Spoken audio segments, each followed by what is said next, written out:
This is the Suplex Assassin, Alex Kane, and you're listening to Wrestling with Entertainment.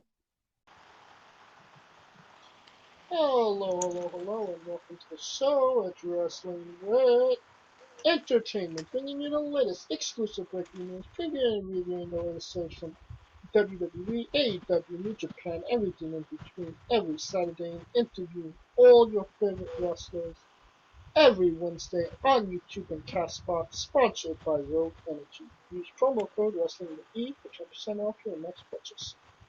I am, of course, your host, that guy, James J, alongside the leader of Squash Squad, who we're hoping will come later on in the night, Kaliko Yachts, but who is actually here, the American Scooter Dust.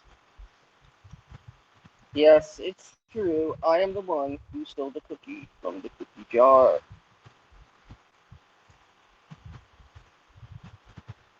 And it was a great week for Wrestling With, as we interviewed Alex King, which was just an incredible interview with somebody you kind of you know that they're gonna make it, but you hope that they make it as well. Correct, Scooter? I mean, why would you hope they wouldn't make it? That just seems cruel. But yes, he, he, Alex has something. He, he's, he's, he's got something. It's just on the cusp of really being unleashed on the wrestling world.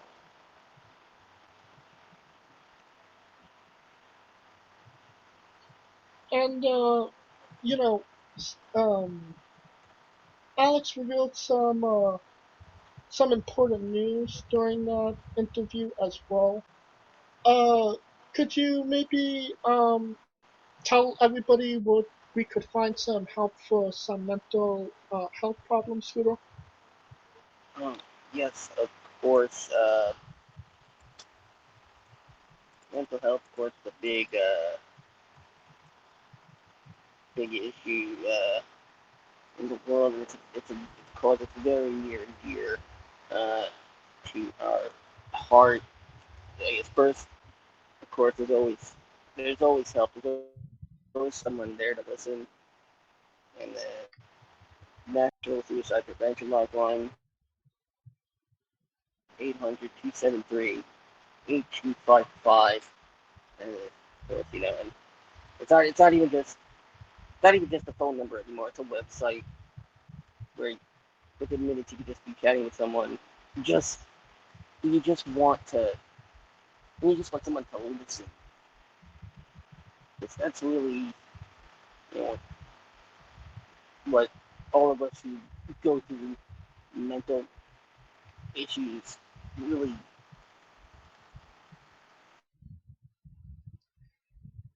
And next week on the show, we got Anthony Idol, the Neon Phenomenon.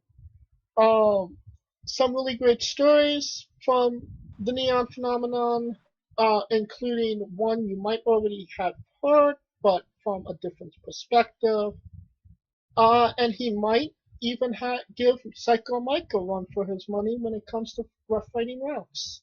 So you definitely want to listen to that one. The 28th, Wednesday the 28th, we got Brutal Bob Evans on, Uncle Bob. And then August 4th, we got Calvin Couture, the fashionista of the wrestling world. So lots of uh, lots of good things happening for wrestling right now. But now that we're done putting ourselves over, uh, it is not a great day for wrestling as we lost a true legend. Mr. Wonderful Paul Orndorff has passed away. Scooter, you have some words to say?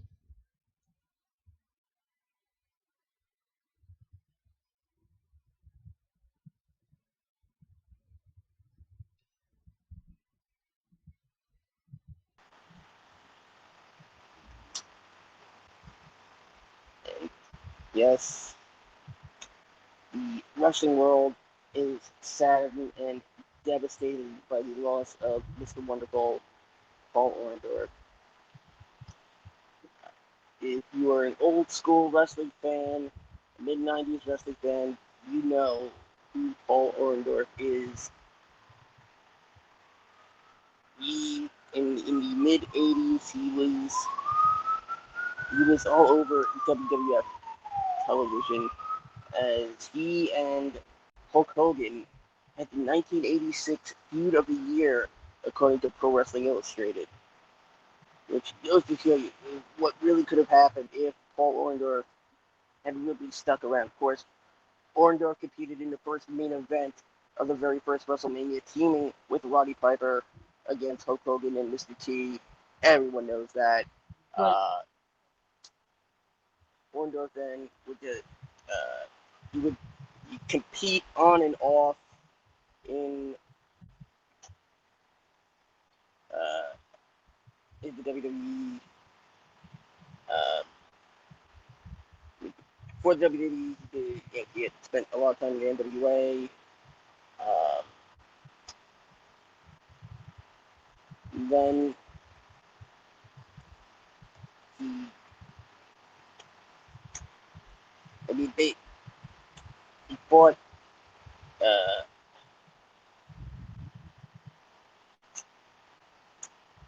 he took part in. Oh my God, I am so sorry. What's my train of thought here? Um, You okay, man? yeah. And Orndorff would eventually. Uh, he would eventually uh, turn face, only to turn heel right back again against Hulk Hogan in '86 when he used Hogan's teammate against Big John Studd and King Kong Bundy. Uh, Orndorff's biggest singles match came in a steel cage Saturday night's main event, episode number 9 against Hulk Hogan. Uh, in the A match that saw both Orndorff and Hogan climb over the cage and touch the floor at the same time. And it was the first WWF steel cage match that was called a draw and restarted in the same night. Uh, Orndorff and Hogan was such a huge feud that Orndorff injured his arm while weightlifting, and he would not take the time off to get it treated. Instead, continued to wrestle. Uh, Eventually, um, Orndorff would be on his way out of the WWE, finding his last appearance coming at the first ever Survivor Series, where he was actually on the face team with Hulk Hogan, Bam Bam Bigelow, Ken Patera, and Don Morocco. Um, only to find himself eliminated by the man who was actually brought in to replace him, Rick Rude. Orndorff had a semi-retirement a little bit, and then signed with WCW in 1990. Uh, he would have, again, on and off again, feuds with Arn Anderson and Barry Windham in the Four Horsemen. Uh, Funny enough, Paul Orndorff has many WCW house show victories over a man you may have heard of him by the name of Dean Marcellus. Yes. You may have heard of him. Mm-hmm.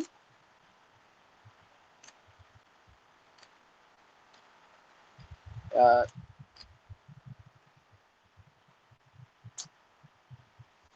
then he would be on his way out of the WCW. He spent time in Hurry with UWF, the AWF, NWL, a legendary feud with, and I'm using the word legendary loosely here, with Dr. Death Steve Williams, which I actually have a collection of those matches from the UWF on cassette. It's left to me by my cousin when he passed away. Um, it's a very interesting promotion, of course. You want to know more? Check out the Herb Avery's episode of Dark Side of the Ring. Spent the time in Smoky Mountain, then really his 1992 return to WCW, uh, television champion, a feud with Cactus Jack, uh, Falls Count Anywhere match, Super Bowl III, uh, then managing to actually have a successful career run with Paul Roma, which I think is the biggest surprise out of out of everything here. How anybody can have a successful career with Paul Roma is amazing. Former Absolutely. WCW Tag Team Champions multiple times. And of course, this comes unfortunately on the heels of the passing of Del Wilkes, a Patriot, who also had many memorable matches with Mr. Wonderful. And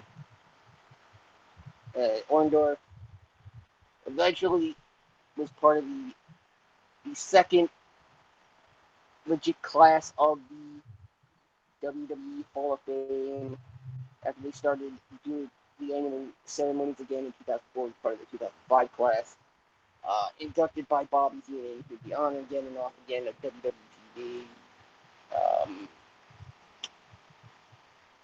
Funny enough, Orndorff's last match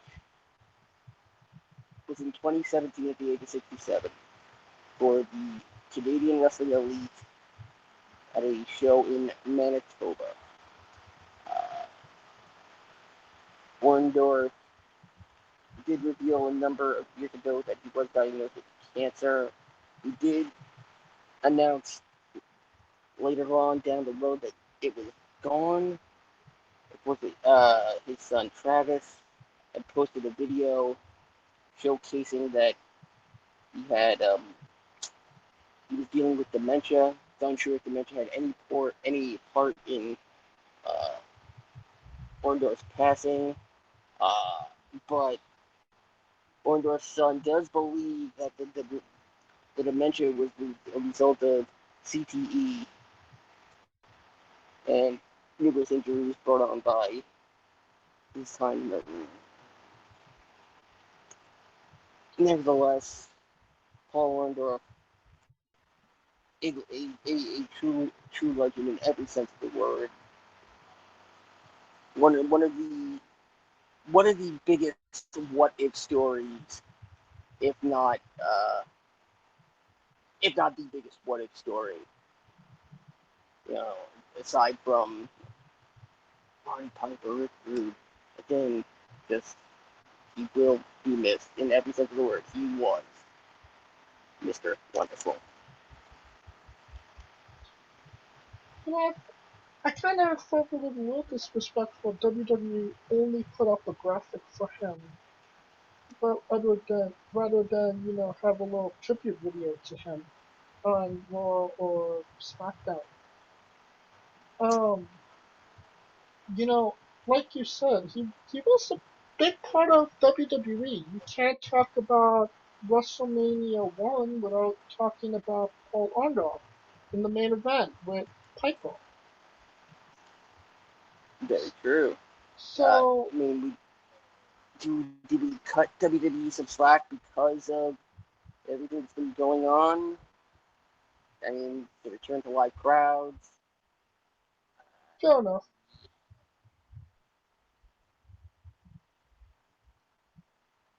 Um, of course, thoughts and prayers go out to his family. Um, and yeah, it just sucks.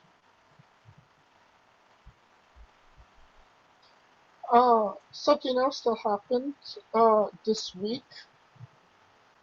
It was rumored that Goldberg was going to wrestle Bobby Lashley at this year's SummerSlam, which generated a lot of backlash. Scooter, Uh, Goldberg still has a contract of 2 matches per year. And there's 2 years left on that. Goldberg is expected apparently to show up on Raw this Monday. That's a really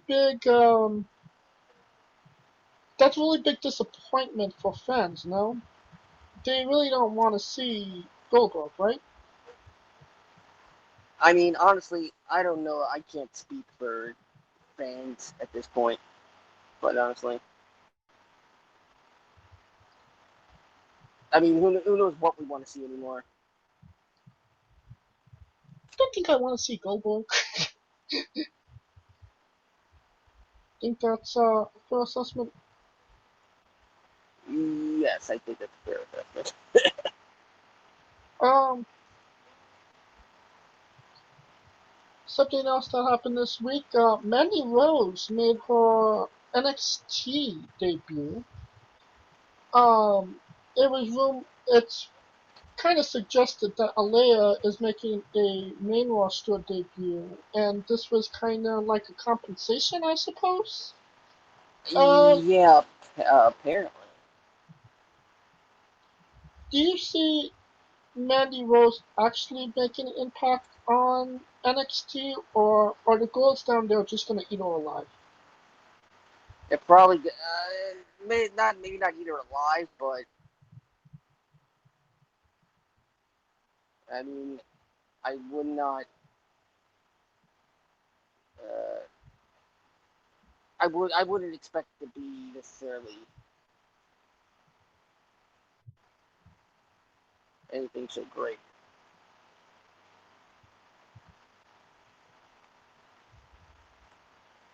And more news coming out. Um, SmackDown first live crowd in a year and a half. And yeah, do we?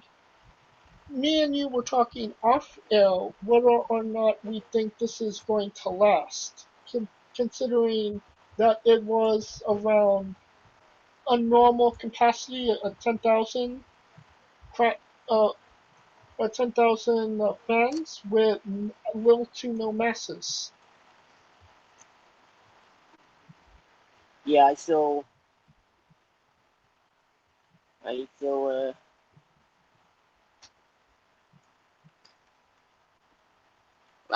I think it's gonna be again. It's gonna get worse before it gets better. I don't think. Yes, we can cheer and celebrate now, but you gotta give it a couple of weeks. And of course, they had some surprises as well.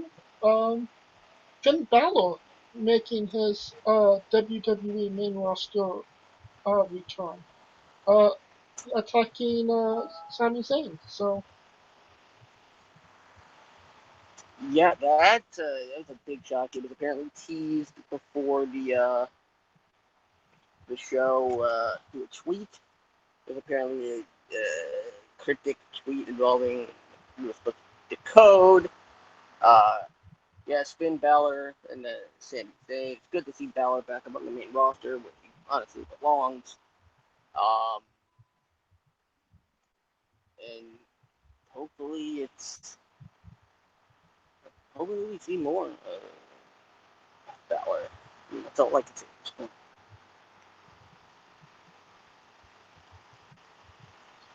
do you think Finn Balor is going to have a successful run on the main roster, or do you think that Vince McMahon kind of has his mind made up about him at this point?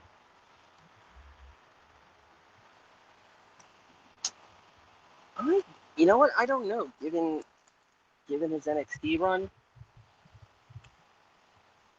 I honestly I really don't know what to think anymore. This is apparently a very confusing time to be a wrestling fan too. Yeah.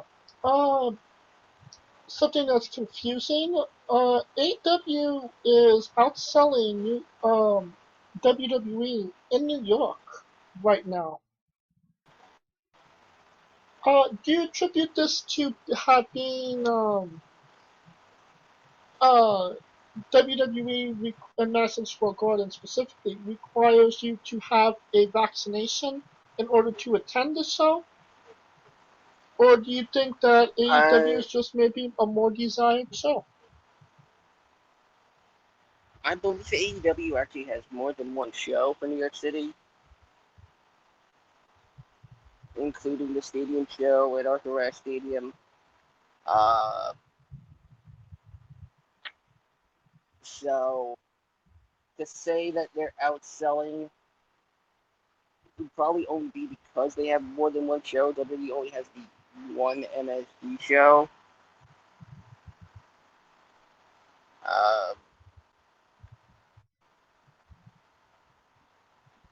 So, and honestly, I don't think New York is a market WWE is concerned with anymore. They are more concerned. They are more concerned with Texas and California. And Lord knows they won't want to go anywhere near Florida again. I don't think anybody wants to go to Florida for the time being.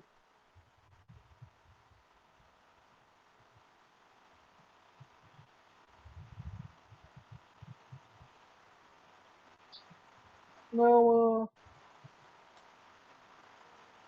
just a lot of crazy news coming out. What do you think that they? Why do you think that they went with Goldberg and not Brock Lesnar? Considering we haven't seen Brock Lesnar since the start of all this. Oh, that's easy. The ponytail. The what? Brock Lesnar's ponytail. That's why. Brock Lesnar has a See ponytail? the thing? I mean, come on. Yep, and it's barely a ponytail. It's like a pony tassel. I have a longer ponytail than Brock Lesnar. Okay, now we need to see from the Brock Holy Grail Lesnar ponytail on WWE TV. I think that's what the people want. The thing is, I don't know if we can be able to distinguish that between ponytail Brock Lesnar and Brock's daughter.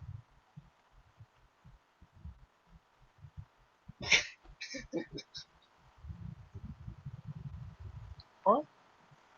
Hi, I'm Brock Lesnar's daughter. I have a deep voice.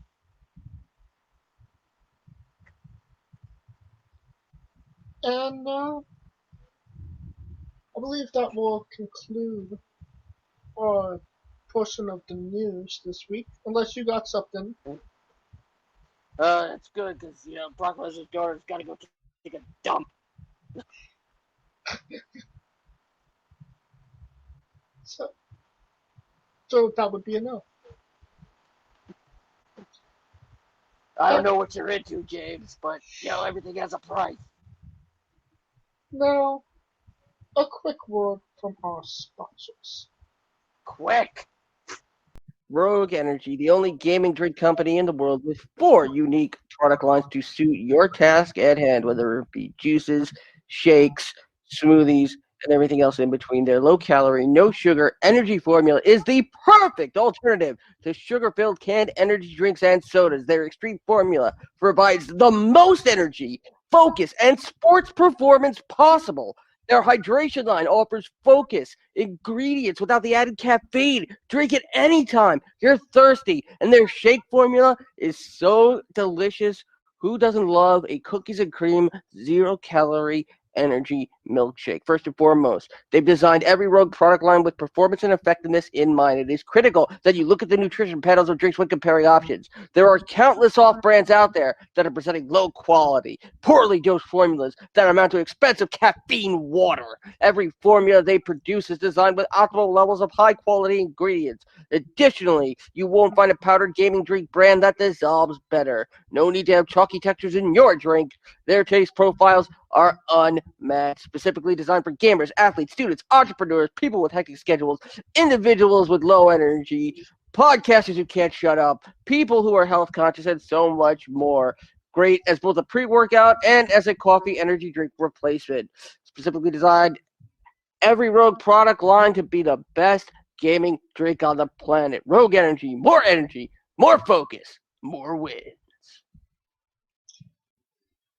Use promo code WrestlingWithE for 10% off your next purchase.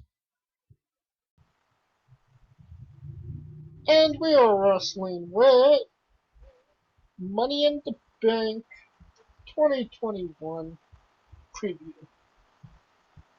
It's this Sunday, so tomorrow. And if you're smart, how are you going to listen to it? You listen to it on the remix because we're not sure how much longer the remix is going to be around. So listen while you can. It's of vital importance. If you don't listen, I will die. Literally. Listener amounts is hooked up to my heart monitor. So, no listeners, Scooter Dust dies again? I mean, you've died a couple times on this show. That's because I'm the Loki of Wrestling with Entertainment. And I am burdened with glorious purpose. Now, before we start, Baron Corbin has a GoFundMe. Do we want to promote that? I mean, the man's trying to buy ramen, so... Let's get into the first match. AJ Styles and Omos versus the Viking Raiders for the Raw Tag Team Championships. Who wins, Scooter? Oh my god! Oh, such a thrilling match! Adrian Omos. Edward James Omos, yes. Yeah, I agree with that. Rhea Ripley versus Charlotte Flair for the WWE Raw Women's Championship.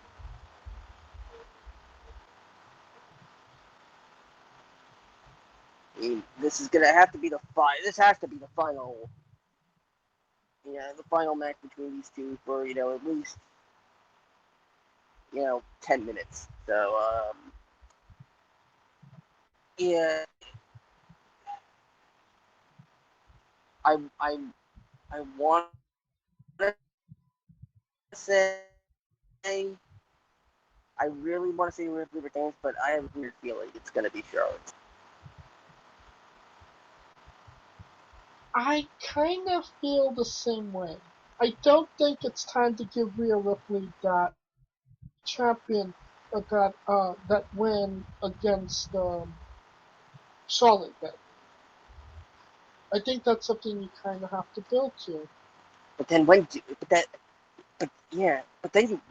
give it? When is she worthy of getting it though? Well, right now I don't feel like Rhea is the champion.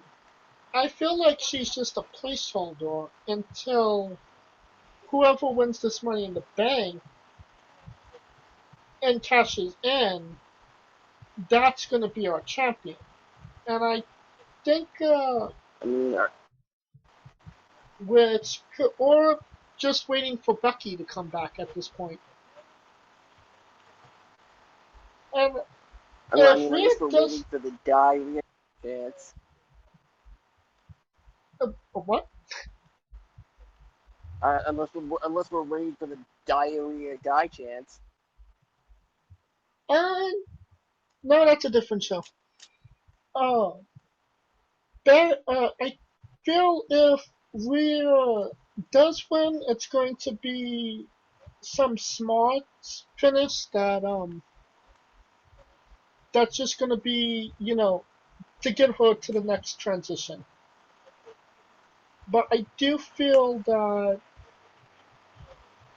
Becky, whoever is going to hold that belt, is just a placeholder for Becky at this point for a possible SummerSlam match.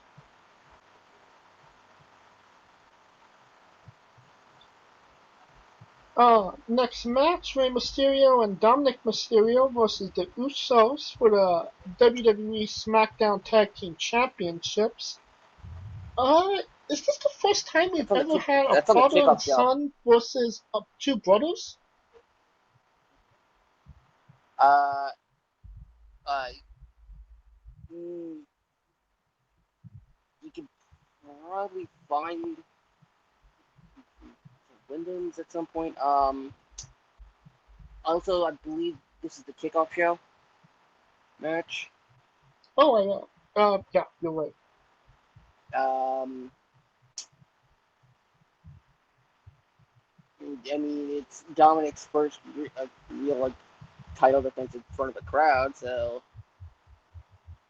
Very this true. probably should have had more to it.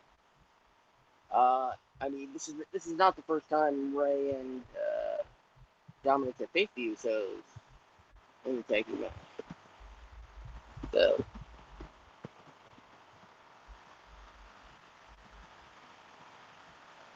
Next match, but yeah, Ray and Dominic are staying regardless. I agree with that.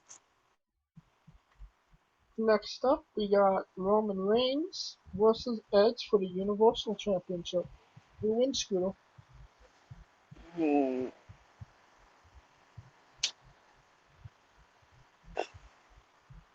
Given that they're really hammering a Seth Rollins Edge feud,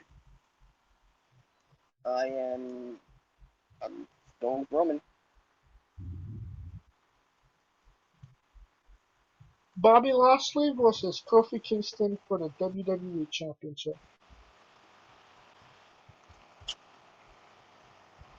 Bobby. Uh,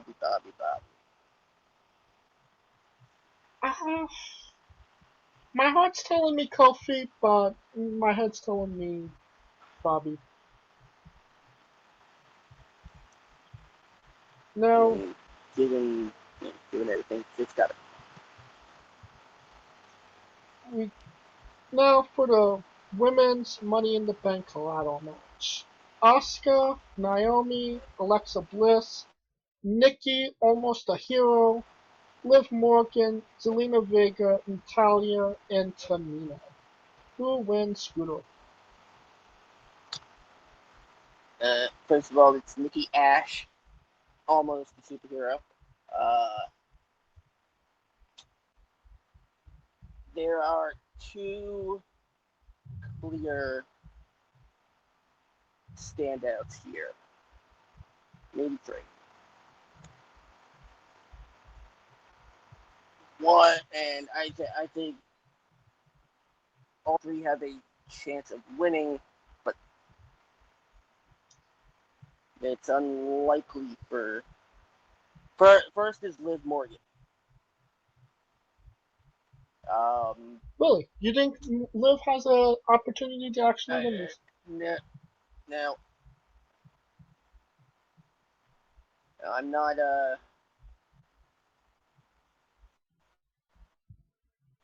I'm not saying that they're just pushing Liv in such a way that it seems plausible. Uh, Second is Asuka, and if Becky returns in any way, it'll be because of this. Um, my main pick, I gotta say, it's Alexa. Well, I see Alexa getting up there and just having her fingertips on it, and then the Fiend appears. See, I see that with Asuka, and then I see Becky. I mean, both can be true, can it? Yeah, both could be true. I mean, that'd be a hell of a double hope spot. But But I mean, in the sense of Alexa Bliss, the Fiend isn't going to climb the ladder and take the briefcase. Becca, no. Becca, Becky can actually come into the match and win it. Yeah, that is true. My three picks would be Asuka, Nikki Ash, and Zelina Vega, honestly. But I'm kind of leaning more.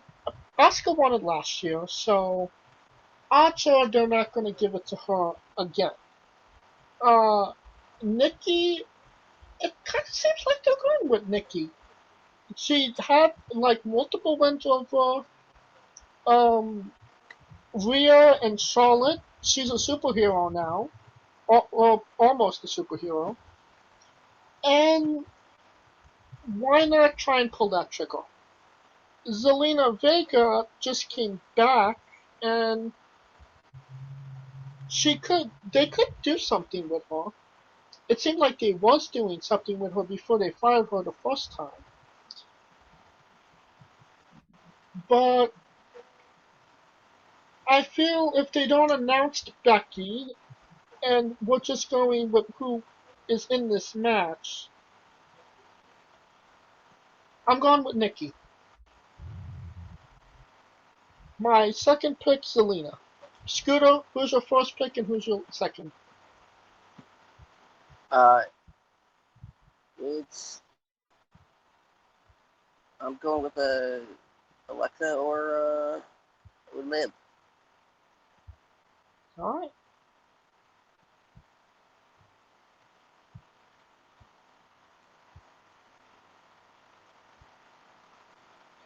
Next match, the men's Money in the Bank ladder match. Ricochet, John Morrison, or Johnny Drip Drip, Riddle, Drew McIntyre, Big E, Kevin Owens, King Nakamura, and Seth Rollins. Did you just say King Macklemore? No, not King Macklemore, King Nakamura. What? What? What? What? Da da da da da da da da da.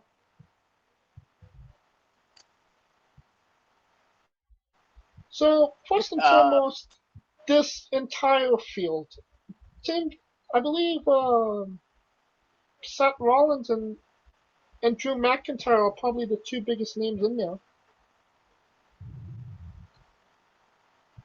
yeah.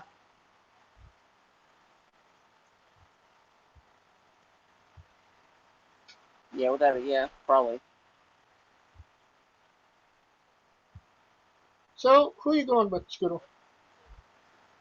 Honestly, going with I'm going with Big E. Hmm. Not even a second pick, just Big E. Uh, the second pick is Drew. Because that's the only way he's getting back in the title picture here. But I really think it's Big E. Now you see, I feel like Drew is now in a rivalry with Jinder Mahal, so his time is kind of preoccupied right now. I mean, if if Shanky wants to pull up a sliced non number two, There was three guys I had my eyes on, and that was Riddle, Kevin Owens, and Nakamura. Uh, Kevin Owens hasn't had something worth his time since maybe January, and God forbid he has won a championship in forever. So I would think, give him a nod for the first time again. You know what I mean? Yeah. Naka, Yeah, I can understand Nakamura has kind of had a bit of a hot streak on his hands. I mean, he became king of the ring. He got a new car. He got a new house. Life is good for Nakamura since he's been joined by Booms. It's Booms? that. Rick Boobs. Rick Rick Booms. Boobs. You ever date your boy Rick Boobs? Yes. Um. So, and are we being joined by the leader of Squaw Squad? I am here. Hey, Better late than never. Oh my gosh, so late.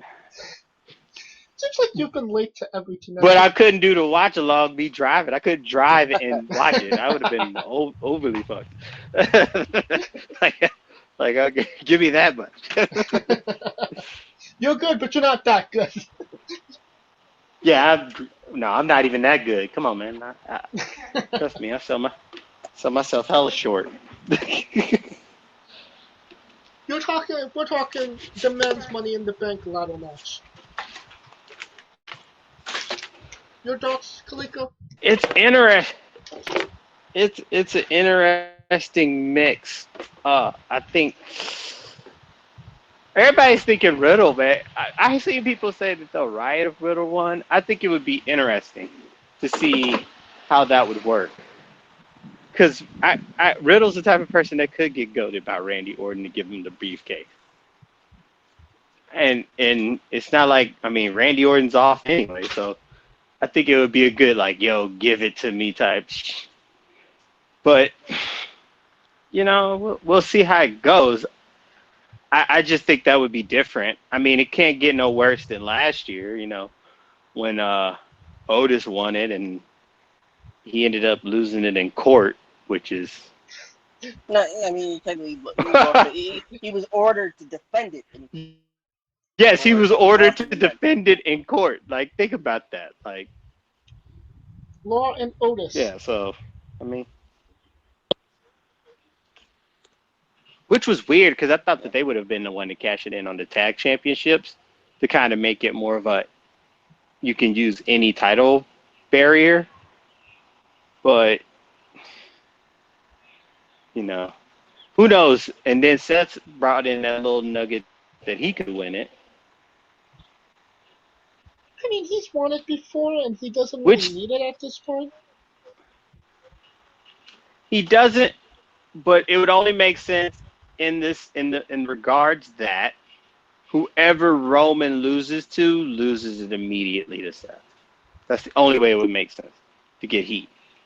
But I would think if whenever Roman loses a belt, it would be a long ass program. So that's the only reason I would count him out. Well, Riddle was my main pick because Randy Orton could manipulate him and either giving him the champion, either giving him the briefcase or giving him the championship altogether. True, but the only reason I can see Riddle that happening is if Riddle beats Lashley now. Because that it would make sense with the story arc of Riddle and Lashley. He pretty much beefed fucking all of last year into early this year. Very true. So then that would make more sense. Or Riddles tries to cash in, Randy Orton fucks it up. And then that could be a thing. So, but keep in mind, the only reason they gave Riddle the belt was because they didn't know why. He was just last resort. The U.S. title, that is. All right, Scooter, who's your top 2 picks?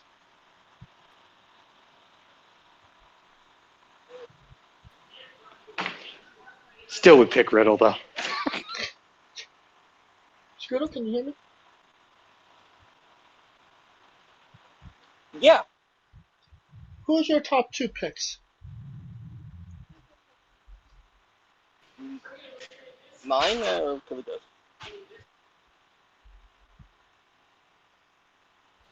If it's me, Riddle and Seth. Riddle and Seth?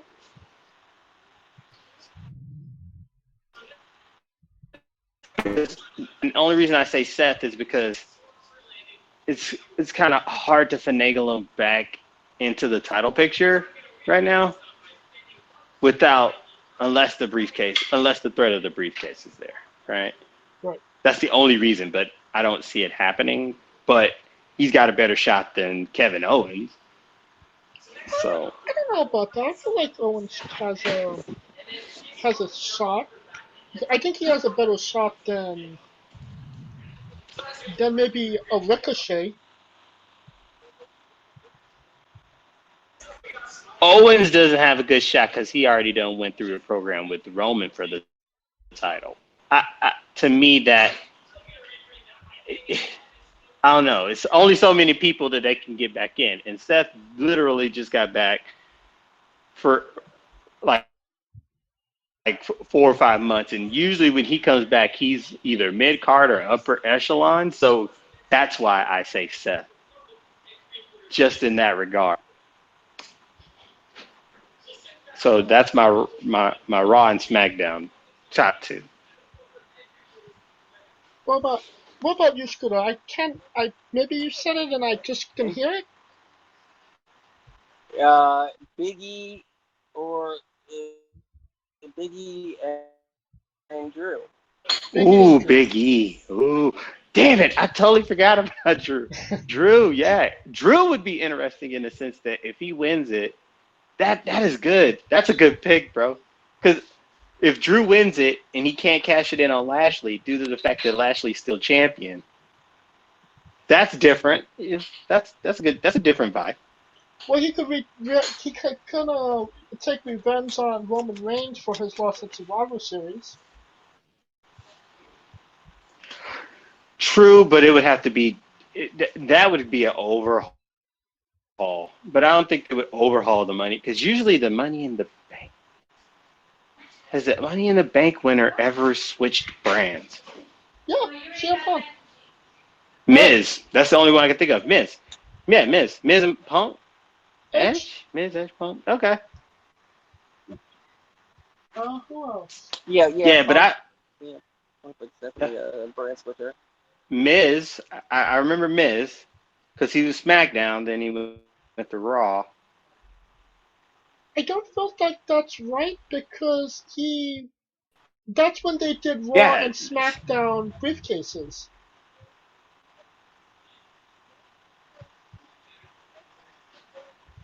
I'm trying to think. Edge was definitely Raw, and then he went to SmackDown when he cashed in on Undertaker.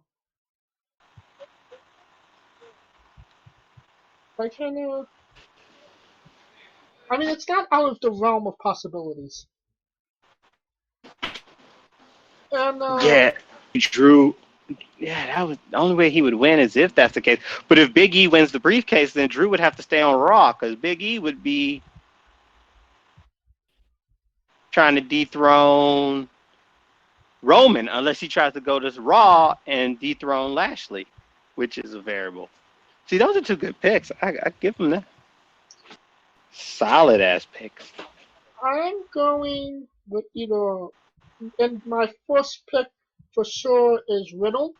I think that this might be his to win. And my second, more of a sentimental pick, Nakamura.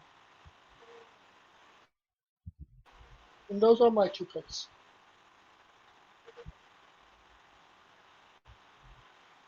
Now, Nakamura? what about the women's Money in the Bank, Kaliko? Who you got on that? Whew, that's a bigger cluster than anything. You need me to go down the participants? I do know. I know it's Liv. Asuka, Naomi, Yeah. Alexa Bliss, Nikki Ash, Liv No, Morgan, no, no. Zelina Vega, Natalia, and Tamina. Tamina? What? Jesus Christ. That is a... Well, it's not going to be Asuka. It's not going to be Bliss. For Raw, I would bet, because Rhea's the champ, I wouldn't be surprised if Nikki Ash won. Thank you. That was my pick as well. The only reason I even throw that in there is because of the simple fact that it's Charlotte and Ripley. So it would make sense for Charlotte to beat Ripley and Ash cash in. That's an interesting dynamic. Do you think that we're going to see a cash in on the night of Money in the Bank? I wouldn't be surprised considering it's the first pay-per-view back.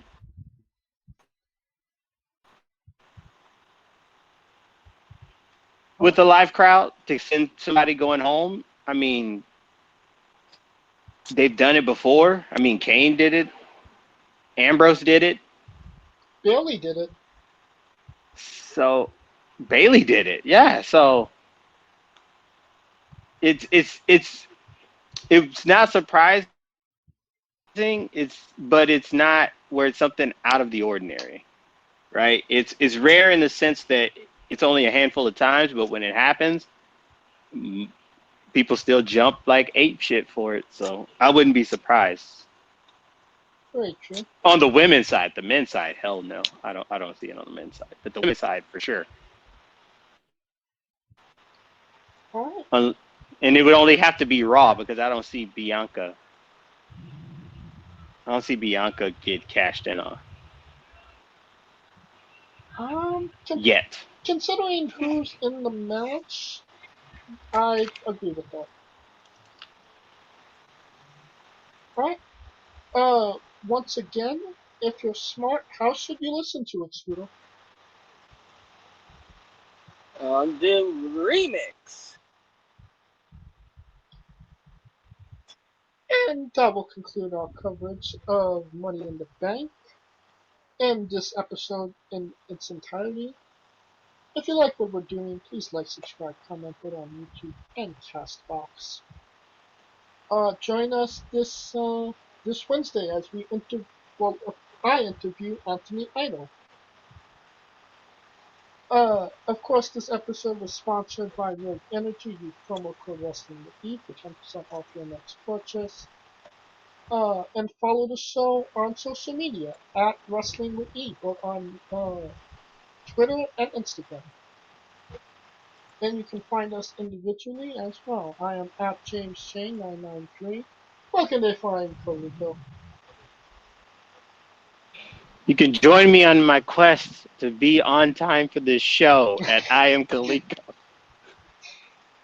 And where can they find Scooter? As always, you can find me on Twitter at ScooterDust. And as always, me and Rico Casatito Jr., along with the rest of the Smoking Dragons, Smoking Dragons. For the very late Coleco Yachts, Scooter Dust, I'm James Shea, and this has been Wrestling with Entertainment. No, I didn't even know he died. Hey folks, this is the Colossal Mike Law, and you are listening to Wrestling with Entertainment. Enjoy the show, support these guys. We appreciate it very much. We'll see you at ringside.